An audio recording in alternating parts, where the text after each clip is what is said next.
On this episode of the John1911 Podcast, I thought Dugan was dead, thermal ponderings, T-48 reproductions, and explaining Reed Knight.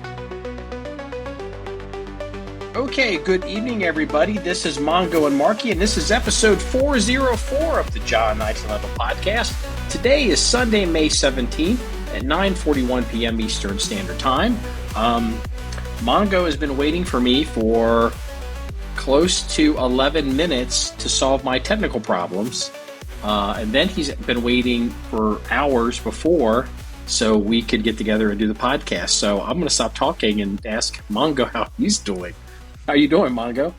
I'm doing just fine. That's good. So you want to talk about thermal? Do you want to talk about the Lisle carbines? You want to talk about T-48 clones? You want to talk about CLET, whatever, faux H&R ARs with faux suppressors, or you got something else going on you want to talk about? Well, the only thing I've got going on right now is a stoner and pieces spread across my desk right now. I had to move out of the way to stick the microphone down. So, all right. Is this your passive aggressive way of showing off? Is that what this is? Let me move my. Okay, I'm going to ask this just for the benefit of I will probably learn something, and I'm going to ask this for the benefit of the listeners that may not know. What is the current market value indicating the Stoner 63 goes for? That greatly depends on what accessories you got, but given the accessories I've got, around 400,000 to 500,000. Okay, you had to move your $500,000 machine gun parts out of the way because it's in pieces to record this podcast. So, thank you for that. So, all right. Well, I want to talk to you about night vision because we were talking about some other stuff, and you were interested in what is it? Are you interested in something small like the Hollow Sun or whatever I don't know what that brand was you sent me.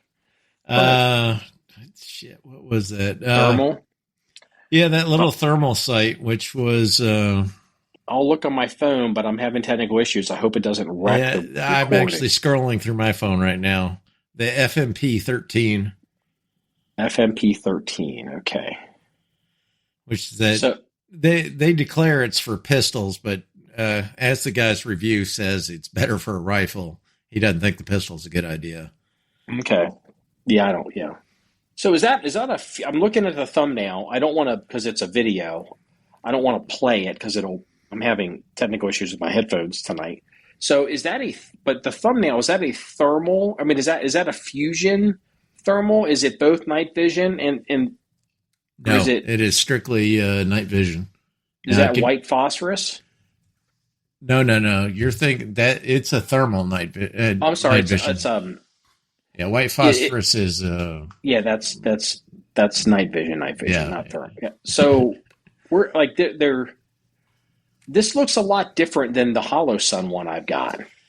Yeah, I briefly looked into the Hollow Sun. This one is $600 according to what I looked up, and really, that was my favorite part about it. Really. I just kind of, for $600, I'm almost willing to give it a little shot. And I was kind of thinking it'd be a real good, maybe a little home defense sight. So when you wake up in the middle of the night to the whatever's going bumping, and if that's on your rifle, or pistol caliber carbine, it'd be a great little deal to, maybe surprise somebody in the dark that's in your house. That's interesting. You can do white hot, black hot, or whatever, colored hot. Yeah, I see color in it. Yeah, it's the different. It's an electronic type. I guess they're all electronic, but it's you can do one of the three different methods. Then you can select reticles, of course, but it's all fairly simple. It's the screen itself it's a touch screen on the front, or on the face. Oh, that's interesting. So yeah, you don't dick with buttons or anything. Yeah, because Kraken and I picked up some of those Hollow Sun things, and oddly enough, just coincidentally enough, I was shooting it yesterday, and I haven't used it in so long. I was like, I couldn't turn it on, and I was like, oh shit, is the battery dead? Then it's like, is this messed up or like? And then I pushed the right combination of buttons and stood on one foot and held my mouth the right way, and it came on. And then it's got like a daylight red dot. I guess it might have a thermal red dot, and then it's got a reticle in it. And I think all three of those are separate points of impact you can adjust. And I'm like, I can just get the daylight. I think the daylight dot adjusted, but I don't even know how to do the rest of this shit on there. So the fact that this one you're looking at, the FMP, is touch screen right off the bat is super interesting. Yeah, it's just got, I think you swipe left or something like that to change the white hot, black hot or color hot, whatever. And then you swipe the other way to change the reticle. I think that was basically the only two different swipe ways you could go on it. Okay. And then there was an on-off button. He did complain about I guess it's rated for 5 hours on a battery, but you could just leave it off. And, if you need to grab the gun at night, hit the on button. Hopefully your battery hadn't been torched over. It doesn't have shake awake or whatever? No, it does not. No, for $600, you're only going to get so much, I guess. Yeah. So I mean, that's interesting. Yeah, I thought it was certainly, I got a lot of windows and stuff in my house. Of course, thermal does nothing for you through a window because the glass blocks thermal. It does? I didn't know that. Oh, yeah. The lenses on thermal are made of, I believe, gallium. Starts with a G. Gallium. Gallium? Or was it something else? It's made of some sort of material that will pass thermal where glass will not. Okay. So if you try to look out of a window with thermal, you won't see anything. You'll just see the window. Oh. Unless you get some guy got his tongue stuck to the outside of the glass and maybe heating it up. I mean, you sound like you're describing like a Friday the 13th movie at this point. I mean, I don't know. It seems interesting. Like the reason I've been wanting to pick the thermal back up, and I've got the one little one that, the Hollow Sun. And, I'm finally starting to get caught up on range projects. I keep saying that, but I mean it this time.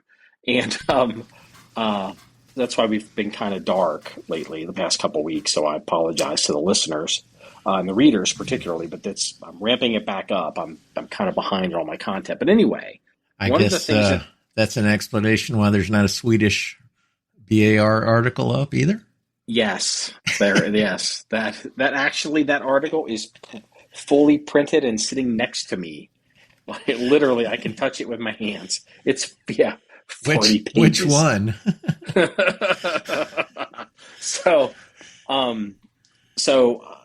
I guess apparently now all the baby deer, the fawns, are now coming out or running around or whatever, and I guess now is the time that the coyotes are coming after all the deer, the baby deer, and so it's like, maybe I should get up there in the coyote door and start whacking some of these sons of bitches, because they've hit us pretty hard. Then I was kind of looking into the subject, and apparently, because the bobcats get the turkey, the coyotes get the deer, maybe probably get the turkey too, and then I guess now the raccoons, I'm finding out, are they'll eat all the turkey eggs, going after their nests or their ground nest, and I'm just like, I'm going to have to start shooting everything on that frickin' range. Like, I don't even know, I thought turkey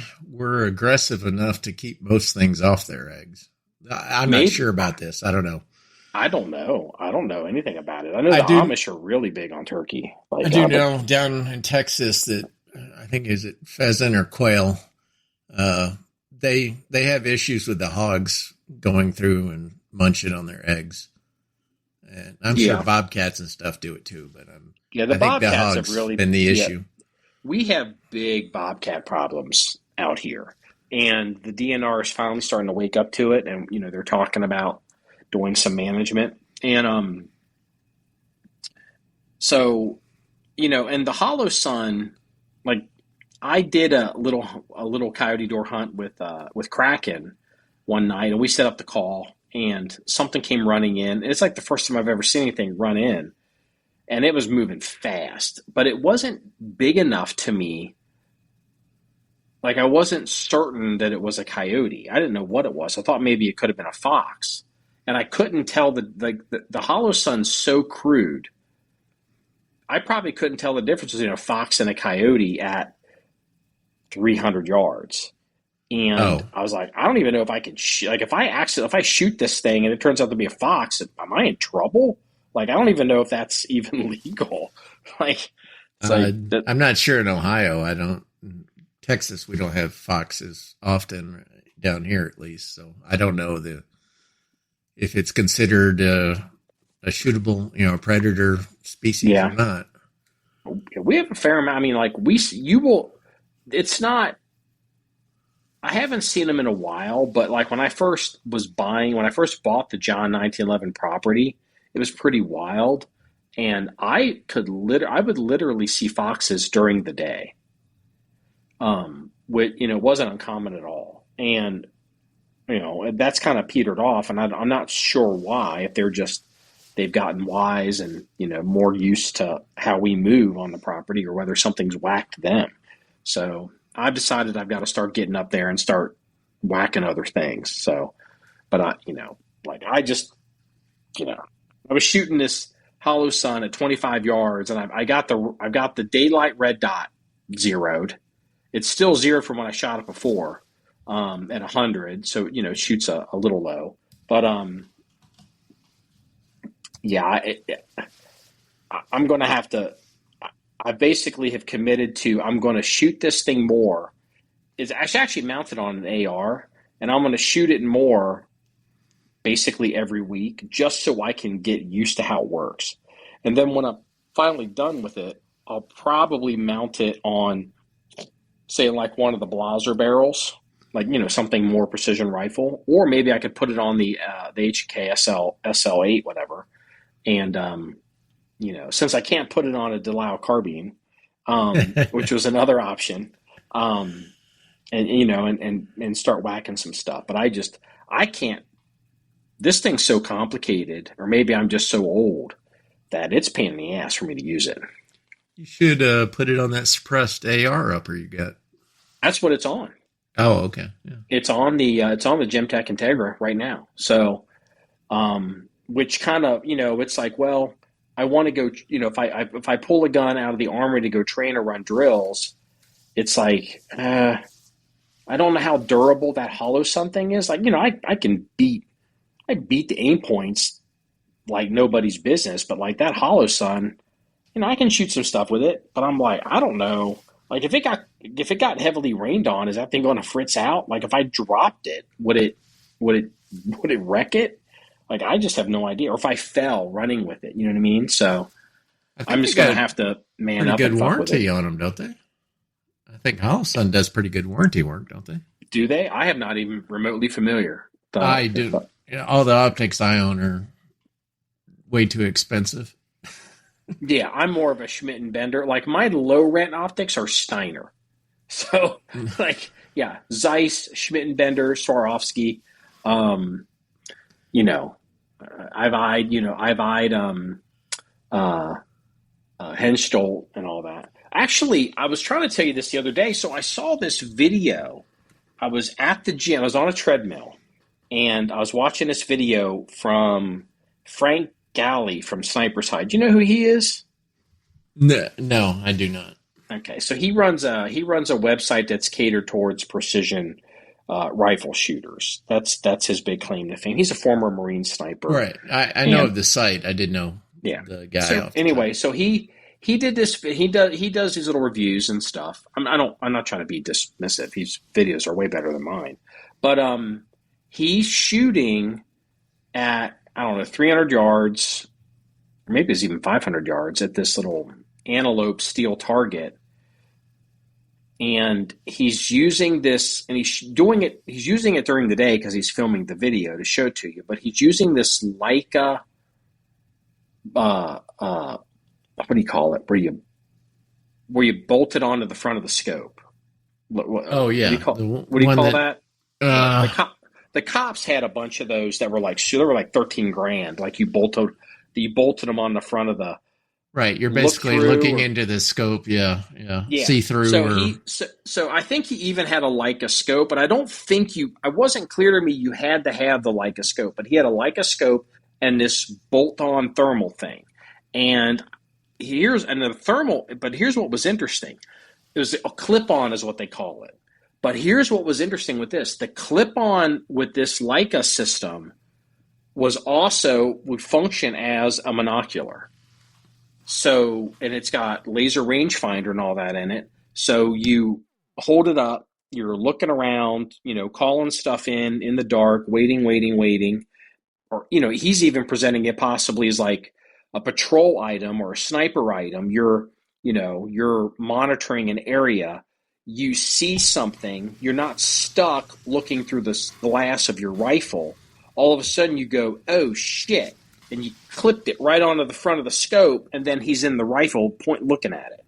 And I was like, man, that seems pretty handy. Like, you're getting a twofer with that. Because one time with Kraken and the Coyote door, and we're calling stuff in, and, you're stuck behind that glass of that rifle looking through the tube, trying to sweep back and forth on the property, or, you try to zoom out, but it would be so much easier to walk around having a monocular. You could hand off to people. You don't have to worry about banging it around and making noise. And then if it just clips onto the front of the scope, I was like, damn, that seems really interesting. That got my attention. Go ahead. The only way I've done any hunting with thermals, it hadn't been recent, but the friend that owned the property had an old helium-cooled system that he had mounted on a mast in his Jeep and had a monitor down on the dashboard. And this, on top of the mast, it had a pan and tilt on it. And what he did with the thermal is he put a infrared laser mounted with it so it would traverse back and forth with the thermal. And he'd basically look with the thermal and then spot it and hit it with that laser. And then everyone else who had just normal nods on could see where that laser was hitting, because you can't tell where the thermal's hitting. At this point, he's basically an artillery spotter. He's Exactly. Marking the target. Well, given that we were hunting with M60, so. Okay. So not that far off. So there's a reason the pigs were eradicated from his property. Oh, wow. Okay. It's pretty hard to actually eradicate stuff from a big farm in Texas. It takes some work. Yeah, he has about 600 acres, so between his mother's land and his land that are next door. Yeah, I hunted in Texas, and I remember I have hunted in Texas, but I was in Montana, and the ranches were so big up there, they didn't even well, how many acres you got? We have like 4 hectares here. Is that what they call it? Hectares? Is that 660 acres? I don't know. That didn't sound like a Minnesota twang or. Yeah, or I don't know what do you call it? No, it was a section. They called them sections. Yeah, it was a section was 660 acres, and they had we own this many sections over here, and then we have hunting rights for a couple sections over there, and it's like, good Lord. But when you talk to the dudes, you find out that the land is so not caloric rich for cattle that east of the Mississippi, you can have dudes running cattle on just 100 acres or 200 acres, and you can keep them fed. You bale some hay or whatever, but out there there's so little stuff growing because it's so dry that they basically have to have thousands of acres just to maintain a moderate herd of cattle, just so they can make money. So it just was an entirely different universe. At least that's how I understood it. Right. So, yeah. No, down in this the area where my friend owns his land is a bunch of, they run cattle. He runs a small little herd on his property, but it's all grass and then fields that or hay fields and stuff. So the pigs love it. So they come in and wipe them out. So, we'll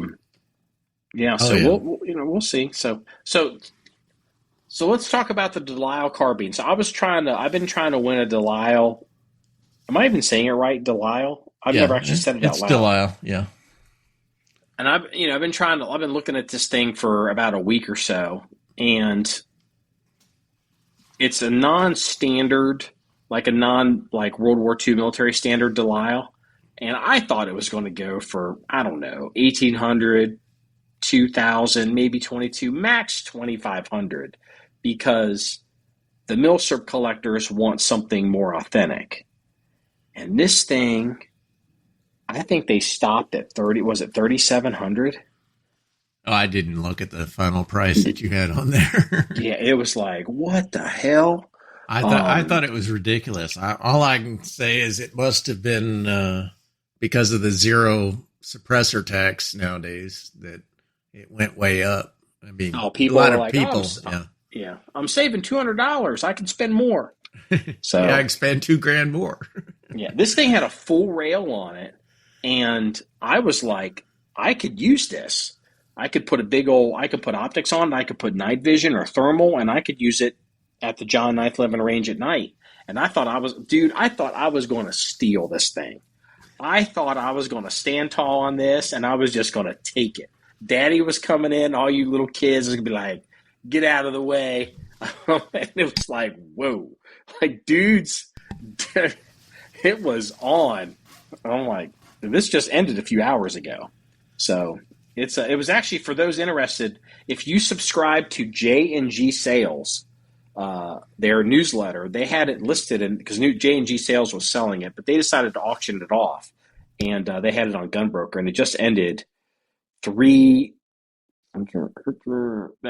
3 hours ago, 3.5 hours ago on Gunbroker, and it went way more than what I thought it was going to go for. But obviously, it was smart for them to do that because it was a penny auction, and that would have been cool. I thought I was going to get it, but since I didn't get it, in some weird way, I've just now found $3,700. So now I can go spend that somewhere else.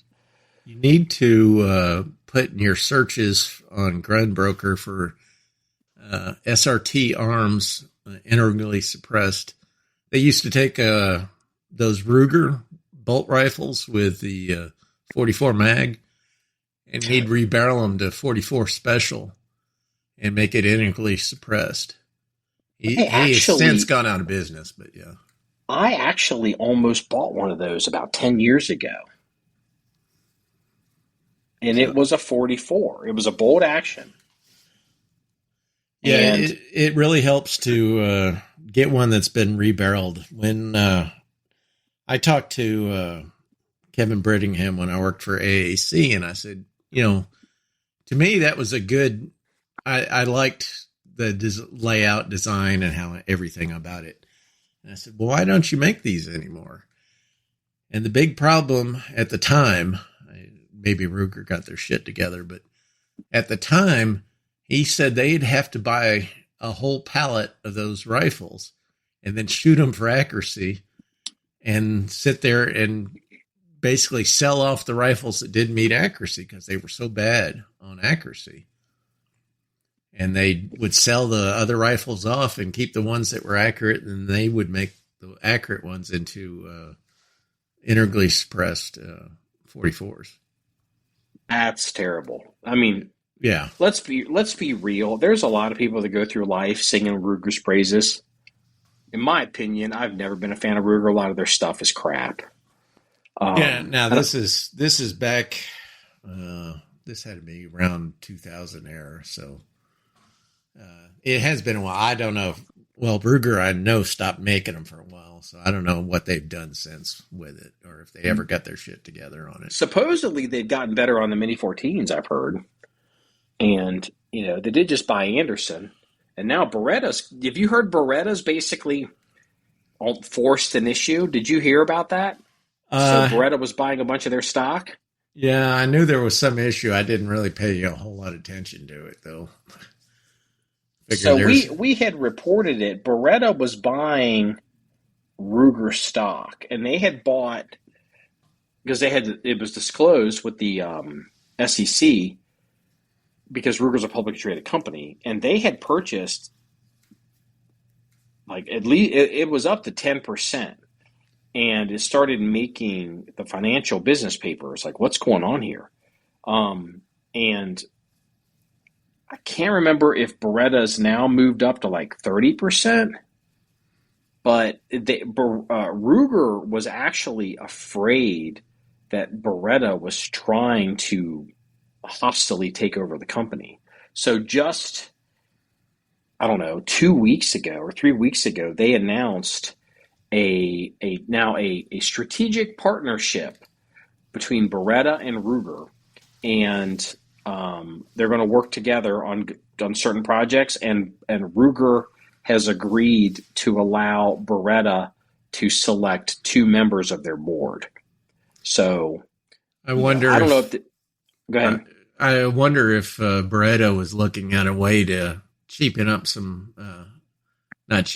lesser the cost of manufacturing by using investment casting, which Ruger is well known for, the investment casting side.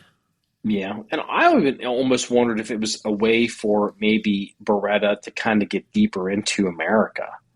Like they could almost be like, well, we're an American company. There's a lot of companies that, for all intents and purposes, even though they're foreign, their businesses are here. And while Beretta's sales has a lot of sales here, there's no doubt that Beretta is an Italian company, and they're giant. They own so many. They own everybody. Like they own Korth. Do they own Korth? No. They own Manurian. They own Steiner. Don't they own Tika? And who else have they bought? They've been on this probably about the past 10 years or so. They've been on a big buying spree, and like people are like where I'm sitting are trying to figure out what the goal is. Like you can't buy everybody, Like because they lost the pistol contract on the U.S. So maybe they're looking for other avenues. And right now, for civilians around the world, the U.S. is the place. Yeah, that's true. I mean, it's the biggest gun market in the world when there's not a war going on. Right. You're not going to get any. Yeah. To civilians, you're not going to get any real sales except in the United States. But the Ruger board had come out, and they were actually talking about a poison pill strategy to fight off Beretta. And this was some months ago. It was pretty serious, and it was like, holy shit. It's like 1980s, Michael Milken type stuff. And again, no one knows what I'm talking about. But, it was like, and oddly enough, Ruger just bought Anderson Manufacturing. And, I guess the word is that they are going to use all of Anderson Manufacturing, all of their manufacturing capacity to make Ruger product lines.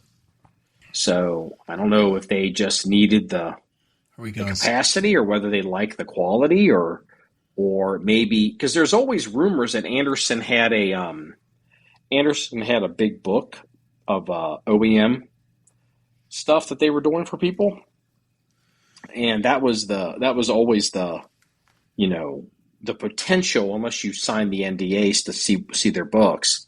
That was always the potential value of that company was, you know, you're not just buying the Poverty Pony brand, you're buying, you know, a fairly large manufacturer that actually is a sub to a lot of, you know, a term of art, we'd call them prime contractors.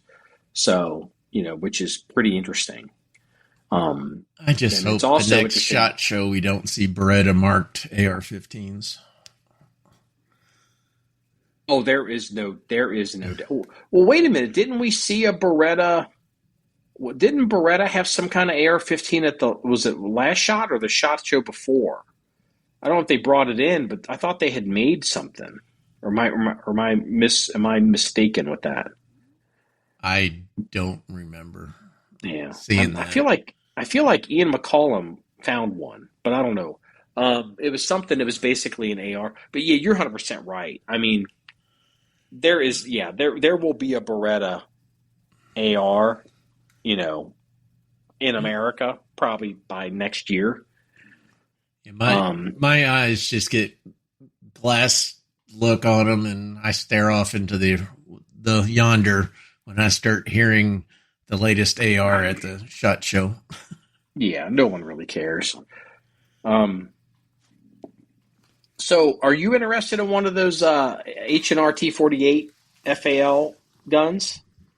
Or are you just sending me the picture? I could not find a price, for starters. Nobody who was interviewed at SHOT gave a price. And so I haven't been able to, and I looked on DSA's website. They weren't listed there. And they weren't listed on the,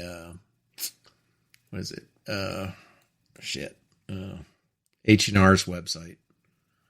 Okay. So yeah, I don't know what they cost, but I'm guessing they're going to, and that I was also looking, you asked me how many they were making. I don't know that either. Nobody mentioned a limited run, so who knows how I thought you said, you gave me some number in text. You said 600. No, that was 600 for the site.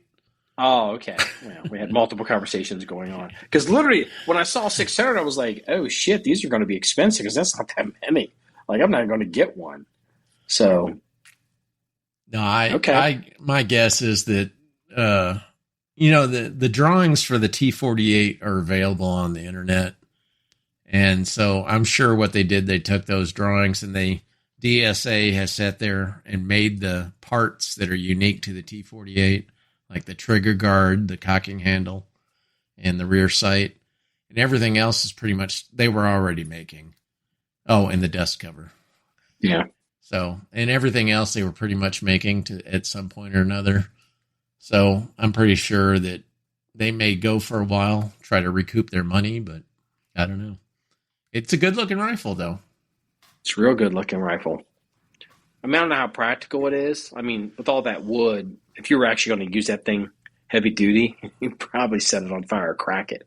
But, you know, I don't know. I don't know what kind of shielding it is, but it looks cool as hell. I mean, I'd love to have one of those. And I certainly got my attention at SHOT Show when they were talking about them. And I'd honestly had forgotten about them. Remember how you were complaining about the FNC length of pull? Oh, yeah. I'm sure it's just as retarded. Well, it's same exact stock length. So yeah, I was wondering when was the last time you fired a foul? Because it's got a long length of pull. Here's a confession. John1911 has never owned a 7.62 caliber FAL. The only FAL format gun we own is a 5.56 variant made in Argentina.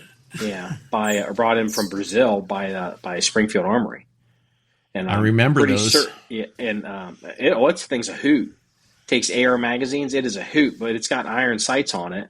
And I now remember you posting that. That was a long time ago when I first found the site. Yeah, I remember you posting that.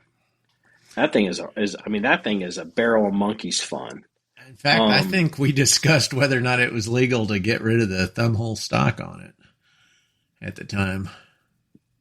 Hey, look, all I know is that's the way I bought it. So that's, I don't know what to tell you. So it came or either way that or I told you to get rid of it. That may have been what I said. Get rid of that ugly butthole stock. No, I didn't have a thumbhole stock when I bought it. So, and okay. it actually has, when you look at it, it's got like some flakes of little green paint on it. Like where it had been a different color, or like the furniture that I guess they put on it or something. Yeah, there's something up with that gun. Like somebody either painted it or it's got furniture from another gun or something. So, but yeah, I'll have to compare that to the FNC to I bet you find they're identical. Even in 223. Yeah, the 223 Fowler uses the exact receiver frame and everything. I mean, trigger frame. I remember it being kind of a long length of pull. I'll pull it out of the armory and take a look at it. Yeah, I no longer own a FAL anymore. I used to own one of the original FN brought in 50.00. Yeah, guns. I don't know all that stuff. Well, I bought this one before the assault weapons ban, so it wasn't that expensive. And the reason I did it had a real nice scope that the military used on it. Not our military, obviously, but the Henselt scope. And it had the Hensel dust cover with the scope mount and everything. So I had all that, but when the assault weapons ban hit, I sold it for machine guns.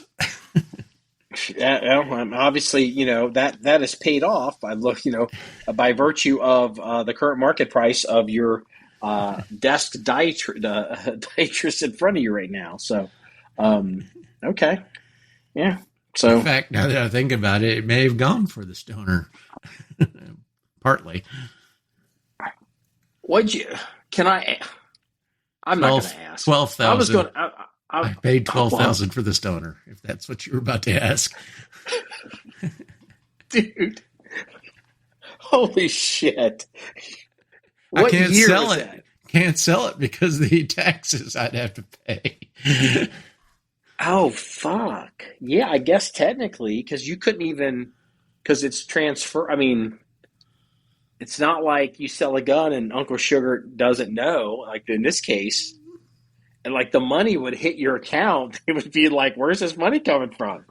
Yeah, it's kind of $400,000. It's kind of hard to hide when that hits your account, right?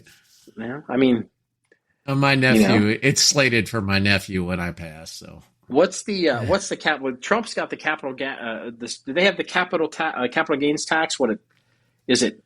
22% or 20? They're trying to get it down to 20. I don't remember right now. I should know that. Because it was. I was thinking it was 15, but yeah, it might be. I mean, for a while there, it was up. They were talking in the 30s. That was crazy. So $12,000 for that gun. Get out of here. Okay, I took a loan against my 401k to get that money at that time, dude. I was still a young engineer at that point. That was 94, I believe, or 93. Did people think you were nuts? Oh, hell no. You know how many people have seen a Stoner before? Back then, before the internet, no one had. In fact, the only reason I knew about it is because Machine Gun News and then Small Arms Review had an article on it. And I'm like, this is the coolest shit I've ever seen. I want one. And that started my search for how much one cost. So when you did $12,000, was that like the top of the market, or did you get a deal on it at the time? I bought it brand new from Reed Knight. Really? Yep. It was unfired? It was unfired. The receiver. It's a Knights Armament receiver. That's why it's transferable. he bought all the tooling and everything. And before 1986, he made 100 receivers that are transferable. I did not know that. Now, he sold me that one. I knew Tim Bixler, which was fairly local to me. He lived in Houston. And Tim had SCRC, which was a suppressor company. And so Tim was teaching us the ways of the world. And Tim, of course, had always had miscellaneous stuff around. And he had a cradle for the gun for the fixed mount. And then he also had a commando barrel for some reason. Oh, man. So I ended up buying both of those off him. And he knew Reed Knight. So he talked to Reed Knight and said he wanted ones. And he negotiated for me and everything. And I paid $12,000 for the gun and belt fed configuration. And it also came with a carbine configuration. For the $12,000? For the $12,000. The next receiver that Knight sold was like, I think it was like 2 months later, was for $22,000. So I hit it right at about the right time. $22,000 would have been hard for me to swing at that time because I didn't realize Reed Knight made those. They still actually have some of them. The problem is they don't have the parts to finish out the receivers. They got a receiver that's transferable, is there, has everything the receiver needs on it. But he doesn't have the trigger groups, all the stocks, the barrels, and all the other parts that go with it. So they still have that. I mean, so when he bought the tooling, he bought everything from Cadillac Gauge. Right. He got the whole technical package, but they also got all the stamps. It's a stamped gun, so it's all the stamping dies. And everything. In fact, he offered, was it Taiwan? I think Taiwan was looking for a new gun to replace whatever they had at the time. Mm-hmm. And this was back in 80. Man, I think it was 88, but it may have been before that. But he offered a stoner to him as his bid for the contract. He did a stoner. So he was intending to use that tooling to generate new ones. And he had already, I guess he probably got enough parts together when he bought all that stuff to finish out 100 receivers at the time. But yeah, all the jigging and everything go ahead. Where did all the parts go? So if he built 100 receivers, but you said he got enough parts to finish 100 receivers, but now he's sitting on receivers that don't have parts. What am I not understanding? Well, as a machine gun, in order to register the machine gun, all you have to have is a finished receiver.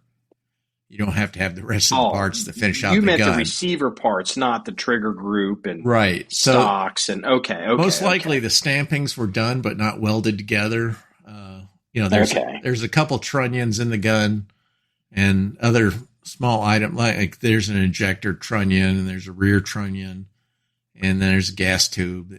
All that has to be welded to the receiver and you got to do it all in a jig. So did Cadillac Gauge make all of those small parts and all those groups, or did they farm it out to subcontractors? Do you know? I have no idea really on that. They probably made it all at the time. Cadillac Gauge, Cadillac obviously was used to stamping stuff, or Cadillac Gauge was used to stamping stuff. So it was a good gun for them because they could use their stamping ability, being from the automotive world. Mm-hmm. So I think most likely they did everything themselves. The gun was in constant evolution from 1963 until to the end of the project when it was halted in the early 70s. And the only reason the SEALs replaced the gun is they ran out of spare parts. They had to adopt the 249 because the stoners they had were just dying off due to lack of spares. And they couldn't get, and Reed Knight hadn't bought the stuff yet. No, how Reed got involved with stoners and this is kind of secondhand stories, but this is from what I understand, is that he went in. Reed had already already knew about stoners. I think he probably owned one or two, obviously, before then. And he went into the SEALs, and the problem with it, there's two different generations of guns that the SEALs had. They had what's called the 63 gun, and then there's the 63A. Mm-hmm. And not everything is interchangeable between the two, but a lot of the stuff is. And they were having trouble getting stuff to run because the guns had gotten switched around so many. Being so, the gun being able to be reconfigured and everything and interchange parts to do different things. Well, eventually, over time, people were mixing up guns, trying to fix one gun with another one. And so the parts were getting mixed up. Well, he went into their armory for them, and he basically separated the stuff out for them and got the guns set up. So here it'll run. It's got all the right parts in it. And I'm sure that cannibalized some of the guns. And of course, the SEALs had basically adopted all the guns and parts that the Marines had tested in Vietnam. So all those had been brought over to the SEALs and dumped on them too. So they, at some point, but they had worked through the stockpiles on all that stuff. They had a lot. Right. So I mean, I've got an ammo can. In fact, a bunch of the ammo that the government sold me for $1 for the Mark 46 competition is all marked for stoners. All the ammo cans are. That's marked. Interesting. So it's all 1986 ammo. So they were making ammo for the stoner up through 1986. So just so the listener at home knows, we were going to talk about Dugan Ashley. We were going to talk about California Highway Patrol getting the M&P 2.0 pistol. We were going to make fun of the AP who had breathless reporting how dangerous the unregulated musket is. That's a weapon of war. Oddly enough, making the argument for the Second Amendment. And instead, no, fuck all that. We're going to talk about Reed Knight and Stoner 63s in an armory. I've never heard that story. Are those public stories? Are they on forums or? It's been known in the machine gun world circles from the older guys. Guys that know Reed was always a big player in the machine guns. Yeah, and he only became bigger as I've seen his collection. I had a personal tour from Trey Knight, and man, that's an amazing collection. And he's also got an amazing collection of armor too. Why does he have armor? Just because? Why not? Well, no. I mean, does he have armor because I want to have armor? Because, the John 1911 range, we could have armor? Or does he have armor because he with his company, he tries to come up with widgets or doodads to bolt on the armor and get government contracts? Is the answer? No. Well, he didn't have anything modern enough to, I guess, go along those lines. He has an M60. I remember that. He had one of the NASA M113s, which is APC. Yeah. And he had a bunch of World War II stuff. Is this all in a warehouse in Titusville, or does he have like a place where he It's in the same building that the gun collection is in. Okay. So tell me this. I just recently heard this. Like, coincidentally, I did not know this was going to come up on pod. I just heard, so for years I've heard that Reed Knight has what's his museum, which is his collection. What's that called? What is it called? The American Military Institute of Technology, I believe. Military Institute of Technology. Now I'm like, okay, it's like, okay, I know he's down there. I've heard of him in Titusville. The company makes stuff. They make stuff for military. Suppressors. They win some, they lose some, and maybe one day you go down there and go to the museum. And I just recently heard that the museum is only really open to the public twice a year for maybe like an hour. Is that true? Is that true? it's not really open to the public? I think it all comes down to who do you know. I mean, the tour I had, it was a personal tour from Trey Knight. And that's only because I knew Kevin Brittingham, because I had worked for Kevin. And Kevin said, Trey, hey, will you show me around? And so I went through there, and I mean, I could touch guns and handle them, but we didn't take them out and shoot them or anything, as much as I would have liked to have done it. But we got a bunch of good personal stories from Trey about Eugene Stoner. And he, they've got his office memorialized, I'll say, in there, like he left it when he passed. Really? Yes. So, okay, so this was like, because I just recently heard, so it's really his personal collection, which is fine. And he could kind of maybe even in a way write off his acquisitions, which is fine. I'm totally fine with that. So I guess the first question is, what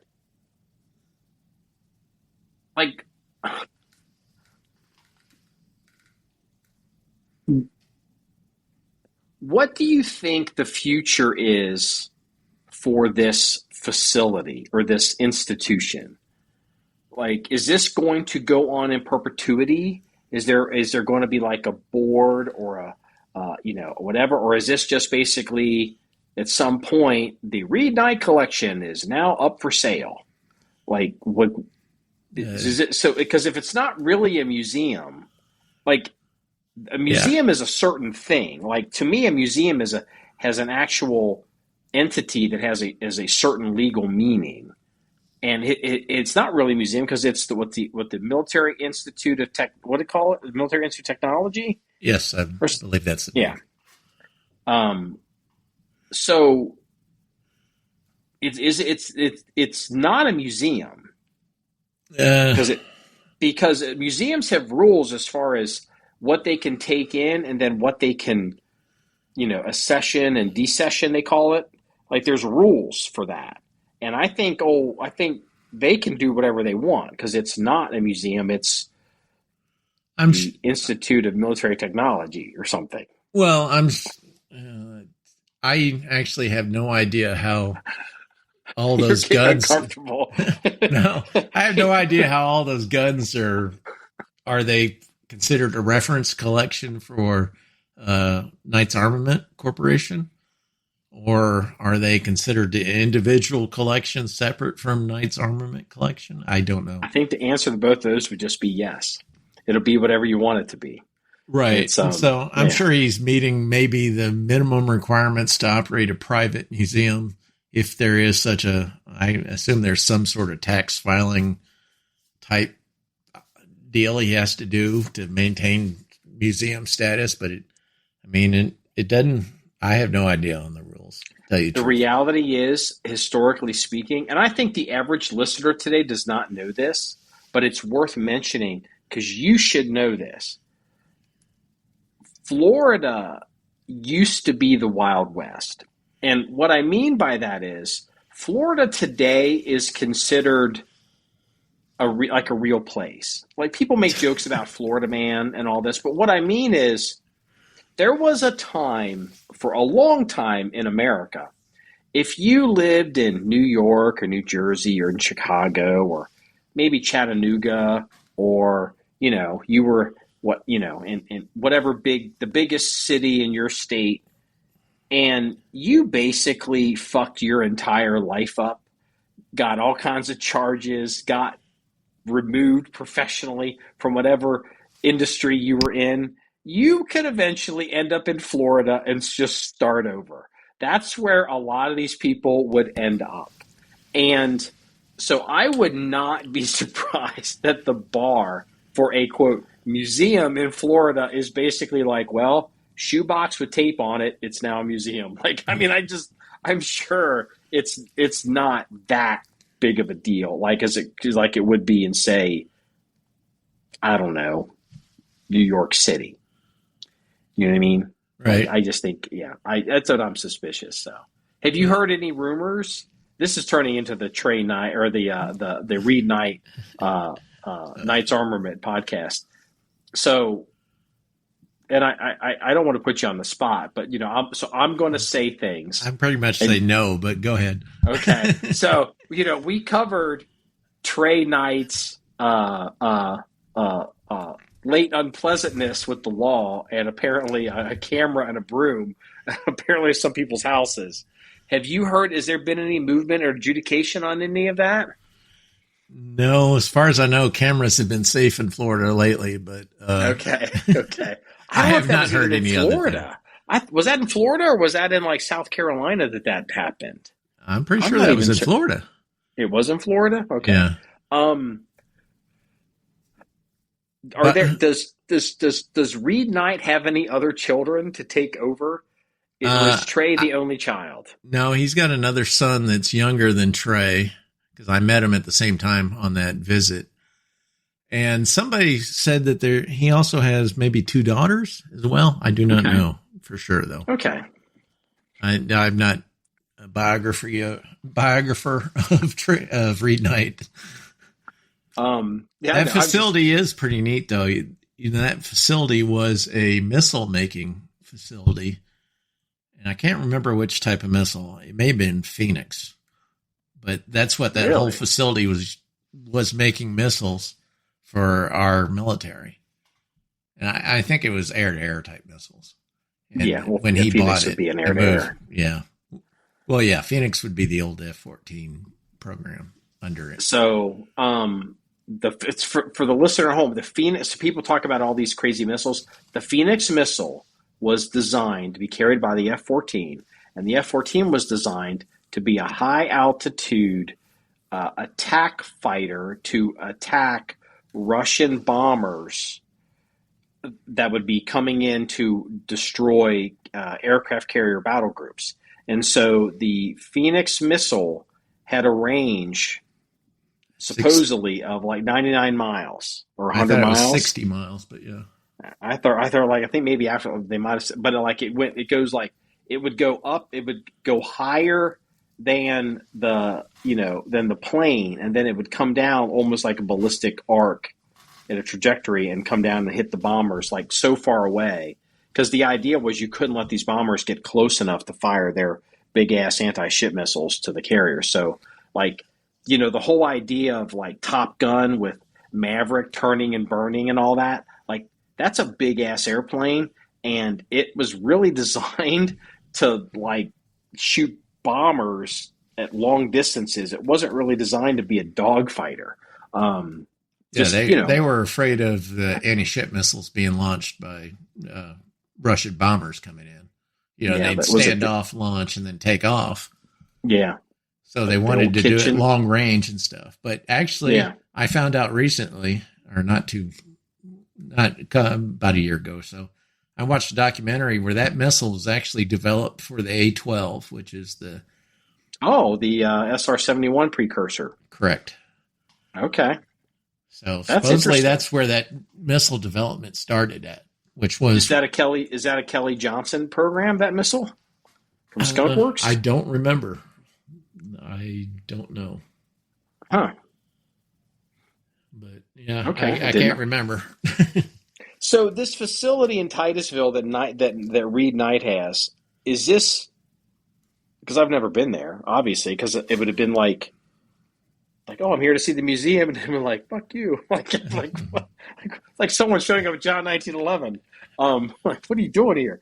I had no idea until like 2 weeks ago that it wasn't actually a museum, like a real with doors and like a lobby. So is this thing like in town, or is it like way out somewhere on a bunch of land? Because I'd have a hard time believing if they're building Phoenix missiles and explosives that it's like in downtown Titusville. So this is way out? It is outside of town proper, and there is quite a bit of land surrounding it. And you know how Florida has a lot of swamp. I think it was pretty much backed up to the swamp or whatever. Okay. Some places. So there's no houses or people or I don't remember any. This was 2009. I was there right before the drunk driver got me. Oh. Okay. I was just curious. I'm just, No, no problem. gossiping about Knights Armament because, I don't mind talking about the Dugan stuff and everything else either. Yeah. Hey, I mean, look. All right. Everyone's talking about Dugan, and all I'm going to say about Dugan is, I'm like, I hear the story. Dugan Ashley's been arrested for, this bomb making stuff, and I'm like, I thought he was dead. I thought I thought he had like Parkinson's and he was MS. raising money. Well, whatever it was, tomato. I thought like we need to raise money to take care of my family because, I'm not going to be here anymore. And I find out like 10 years later, he's still on YouTube making videos. And part of me is like, what the hell's happening right now? Like, even if he's alive, I'm like, how can he? Okay, MS or Parkinson's. I mean, can he talk? Like, are his videos, are they cogent? Like, I don't understand. I thought the guy was dead, and I'm like, he's still around. I just don't even understand it. Yeah, I only remember one video of his before he stopped this first channel, I guess. And that was, of course, him going to Knights Armament and shooting every 223 belt fed they had. How did he pull that off? Oh, well, he had a good following, and Knights invited him out there. Okay. I remember and him at the doing time some made weird... me extremely jealous, too. I remember, like, I didn't watch a lot of those kinds of videos. I still don't. Maybe I should. Maybe the video quality would be better. But, like, I remember, when I think of Dugan Ashley, he had this weird video where he was wearing this, like, Where's Waldo sweater, and he was, I don't know, doing all this weird commando rolls and stuff around this hill with, like, an with an F-2000 rifle. And, like, it was just a super stylized, very weird, but funny, unique take on gun videos. And I thought it was very creative and interesting. But it's like, I'm not going to watch these forever. And then it came out like, oh, he's dying and he has a GoFundMe. And, because he's got, and like, I remember him, the next video I saw him, he was talking to a screen and he was crying and he was begging people to send money, not for him, but to help his family when he's gone. And that's the last I heard of Dugan Ashley. Yeah, and I'm like, more of him about in that era than I do. I mean, I was never into that type of video anyway, the shenanigan type video. But people said he was good, but I didn't watch it. Yeah, and I'm just like, he's alive? Like, what? Like, I don't even understand. So, did you hear why he was basically arrested? Do you know that? Well, of course, I heard it through you. Or that meme I sent you said that you had already told me about was that I guess the bomber in whatever failed bombing attempt in New Orleans. Yeah, he supposedly told the FBI that he got his explosives knowledge from Dugan's videos on YouTube. Oh no, he didn't tell the FBI.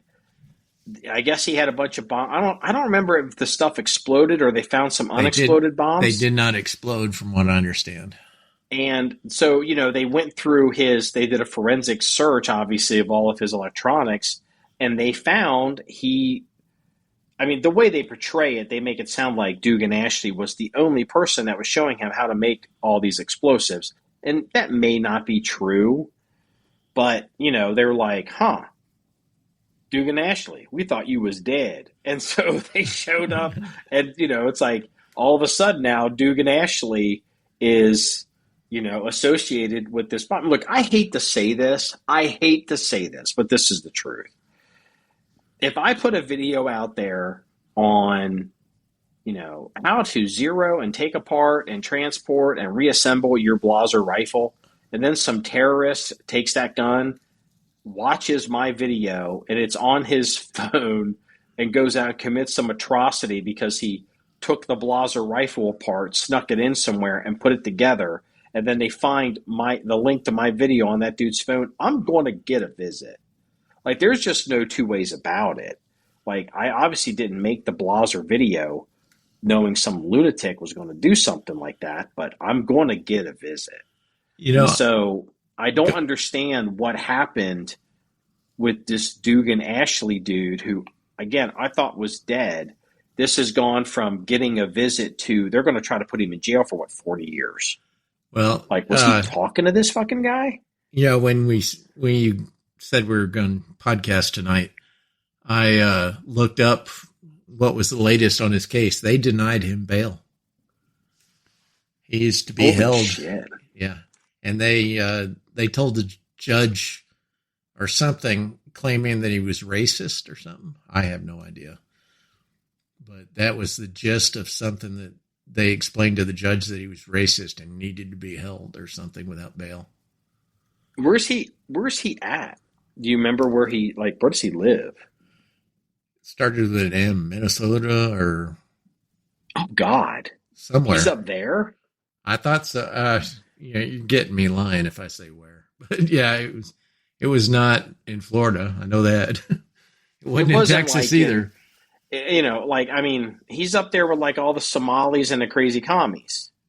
Yeah, somewhere up there. Yeah, in fact, I had actually seen one of his making explosive videos, and I said, I remember when I was watching it, because he was given detailed instructions on how to make the explosive at the time. And I stopped the video and I didn't even realize it was Dugan, that's not his real name, but I didn't realize it was the same guy because he looked different to me.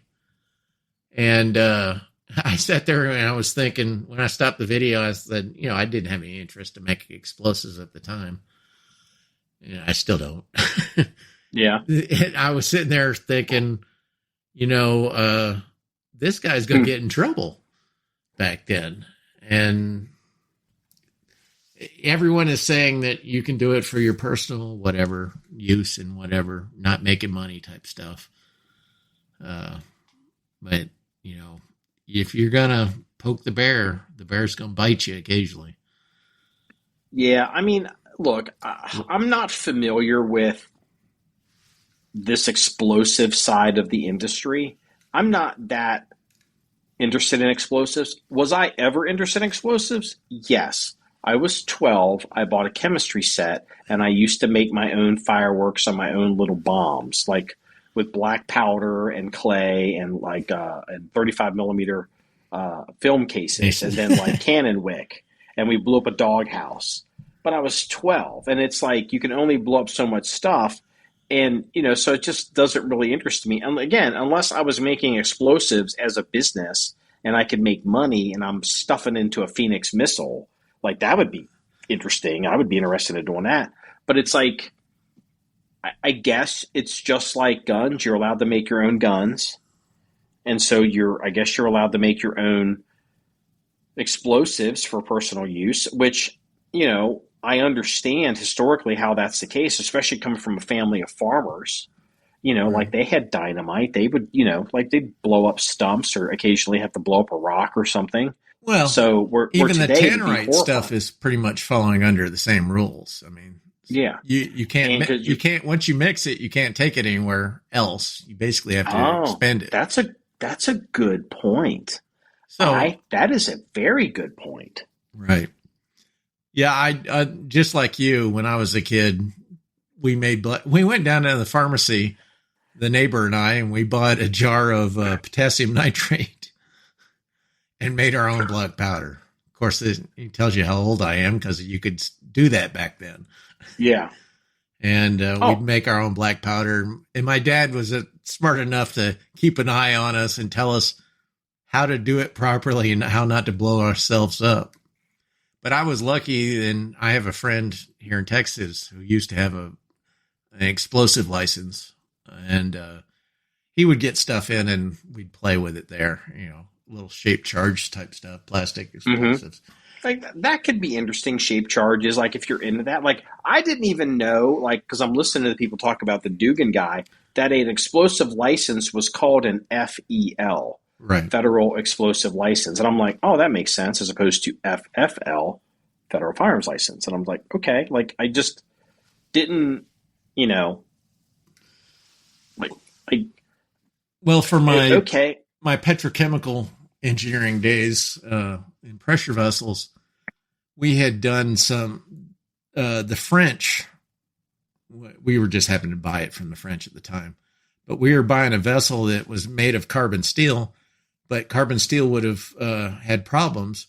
So they had explosively bonded another material to it. Really? That's I believe it was interesting. Inconel or something.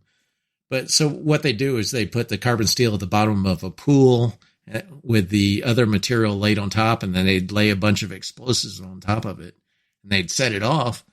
And the material, it's very cool. I used to have a sample of this stuff where it was sectioned, but you can't see there's not I mean, it's all together. It's pretty cool how it's like somebody had welded everything, that whole stainless steel or whatever type of liner to that carbon steel. Yeah, just like a heat and pressure. Right. I mean, it's just, fit. it gets those intergranular connections, and it was so cool. And so it's probably perfectly symmetrical too, wasn't it? Oh yeah, it's well controlled. They know how to do all this. Of course, I'm sure the explosive guys, there's some keys to it. And we had to go to France to get the material for this pressure vessel that was built this way because of the size, and also because I don't think anyone did it here in America. So, my friend with the FEL, I was wanting to see if we could bond brass from the range there to a piece of carbon steel like that, things like that. He supplied a lot of the local SWAT teams with their explosives for doing entries. Oh, they're breaching and all that kind of stuff. Right. Yeah. Yeah. I've never had really much contact with with any of the breaching type people with the SWAT teams. I know it's like its own, like they have their own, I don't know, like they have this big compliance thing they have to follow as far as, getting the stuff, storing the stuff. Oh yeah. Documenting it. You got to have a magazine, and they'll come Yeah. out and make sure you have that magazine when you apply for the license. But yeah. And I've had to deal with,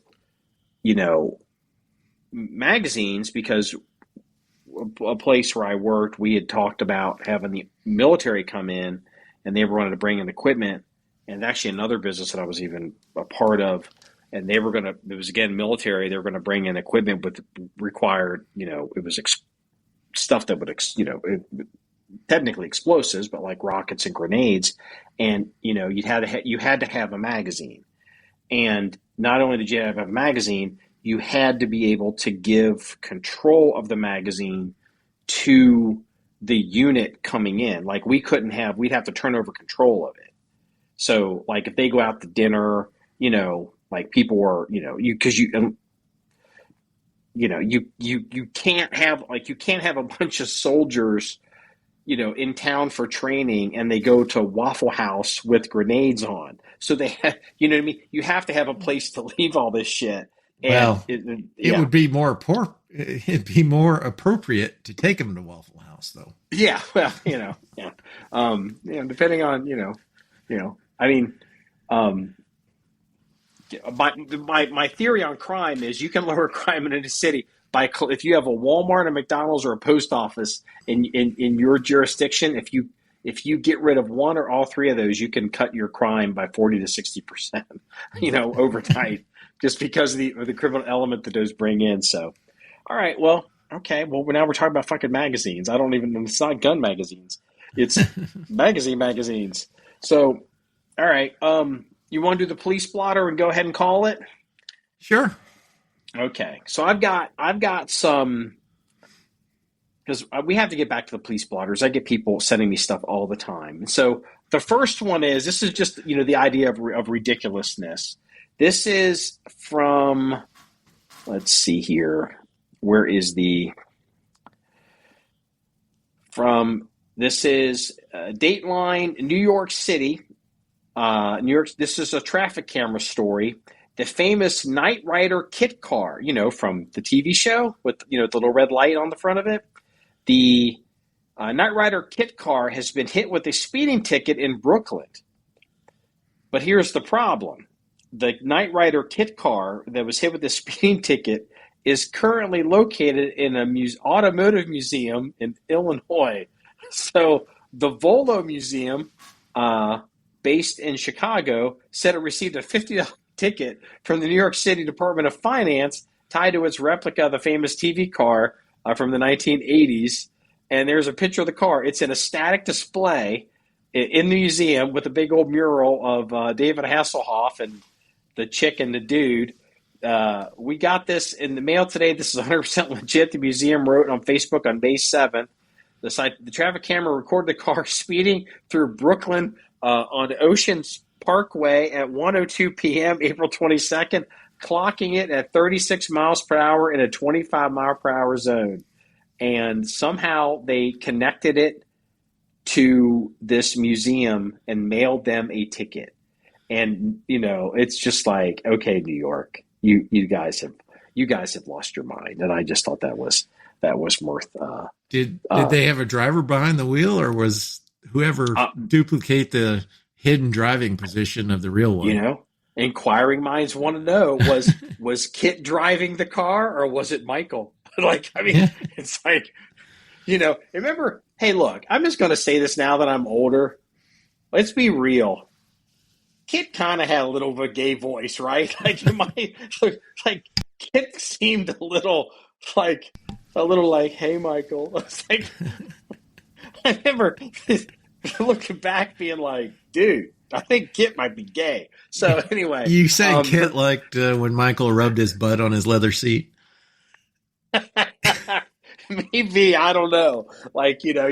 You grew up as a kid, you had no idea Liberace was gay. Like, why does everybody like Liberace? He's just weird. Now you get older, you're like, oh, okay, I get it now. So, you become older, wiser, and unfortunately, you know how the world really works. The second one is, do you remember the movie? What was the movie where it was a cowboy movie, and it came out. It had all these young actors in it, and they were fighting cattle rustlers, regulators.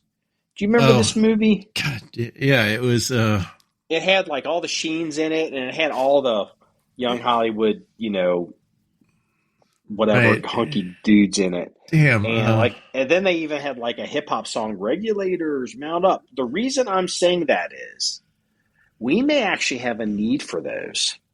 So this is Dateline, Ohio, 614 now. 64 calves worth over $100,000 stolen from a farm overnight. It's like, holy cow. Like, somebody stole $100,000 worth of, that's a big operation to have 64 calves. And somebody went in there with trucks and trailers. And, that's huge. According to reports, WHIO-TV, WDTN, the 13-year-old Holston steer calves disappeared sometime between 10 p.m. on May 2nd and 6 a.m. on May 3rd. And people that aren't in the cattle business, because we have cattle around us at the John1911 range, you're on them every day, multiple times a day. Like, it's not like, oh, I was gone for a week and just going to check on the cows. Like, it doesn't work like that. Like, this was a very small window. They disappeared from a farm near Coldwater, Ohio, roughly 2 hours northwest of Columbus. Authorities said each calf was worth $2,000. Mercer County Sheriff, blah, blah, blah, blah, blah. I imagine they will get this solved, or there's going to, be some cheap hamburgers up there. But where we're located at, dude, if the farmers catch you, they will kill you. So you're saying that I can get 256 calves if I trade them my stoner? Possibly. I'm sure I know a guy could just sell you a full grown, a full cow. You can buy around here, you can buy a full cow butchered or a half cow. Like going with a buddy, like you don't need to sell your stoner. We'll hook you up. We can get you some cows. So, and then the final one, this one, I just love this story. Let me see if I can, here we go.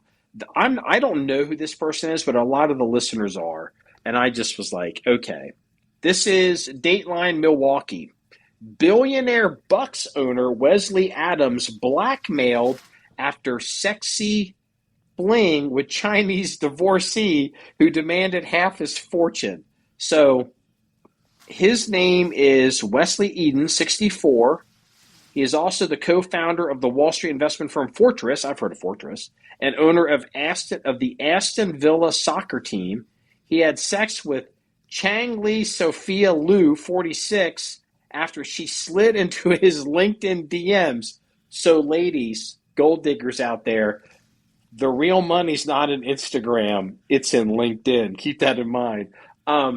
She slid into his LinkedIn DMs in 2022. According to federal prosecutors and the Wall Street Journal, after Edens, who was newly divorced, mind you, he's divorced, okay, who was newly divorced, had a night of passion with Luau's Manhattan apartment, which is not cheap. Like this almost seems like a honeypot, like from China, and that's why I kind of zeroed in on it. She sent him a desperate love letter, and then became progressively more deranged when he did not respond. Prosecutors said, He said, "I never told you I love you." Blah blah blah blah blah. So anyway, this goes on. She then decides to start blackmailing this dude, and she puts a number on it. So he's a billionaire. He's worth an estimated $2.5 billion. What do you think? I'm just going to call her Yang from The Big Short, because her name is Yang. She's the quant. But what do you? How much money do you think she tried to shake this dude down for? 1.2 billion? Huh? 1.2 billion? Did you read the Cliff Notes? No, it was in the title. Oh, was it a title? It was in the title you read. And it's like, okay, wait a minute. What the fuck's happening right now? $1.2 billion? And like this story to me, I feel like this is not the way that it's being portrayed. I don't feel like this is a gold digger. I feel like this could be something more. And I just thought it was worth mentioning because I want to get it on record in case this comes up again. Because I feel like, especially these Chinese honeypot people are starting to wake up to this. And this has been known in certain circles. And I don't mean just like wealthy men. I mean in like technology. Like I have had conversations with groups of men from separate industries that have nothing to do with each other. These people don't know each other at all. And in both cases, they were warned by their security staffs at their technology companies, hey, if you're in Vegas or you're somewhere and some really hot Asian girl just really seems to like you, smarten the fuck up and look in the mirror, because that is not what you think it is. And that they didn't say it like that, but that's what they were telling these dudes. Engineers, programmers, scientists. This was happening all over the world. And I'm not talking just billionaires. I'm talking airplane manufacturers, computer companies.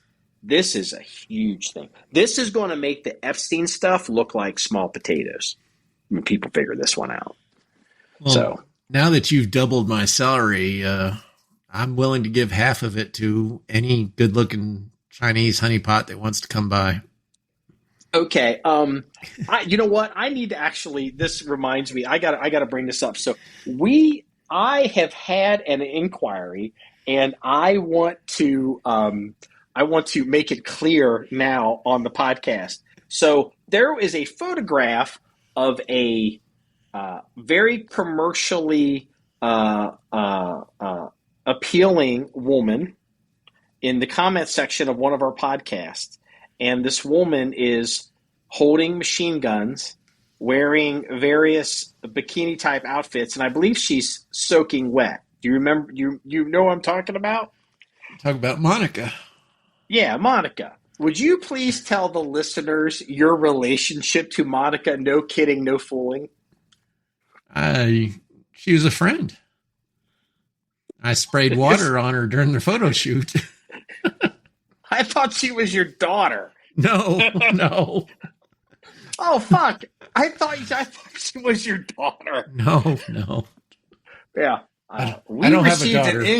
We received an inquiry through back channels wanting to know if Monica ever shows up at the John1911 Ranch. And I forgot to tell you. I was like, no, I think that's Mongo's daughter. So, but apparently she's not, and I'm a schmuck. So, okay. I got to get out of this. I'm in so much trouble. So, this wraps up episode 404 of the John1911 Podcast. If you want to see any more stories or pictures of links of anything we discussed, please go to the website at john1911.com. That's JOHN1911.com. Remember, it's all about shooting guns and having fun. Everybody, have a good night. Say good night, Mongo. Good night, Mongo.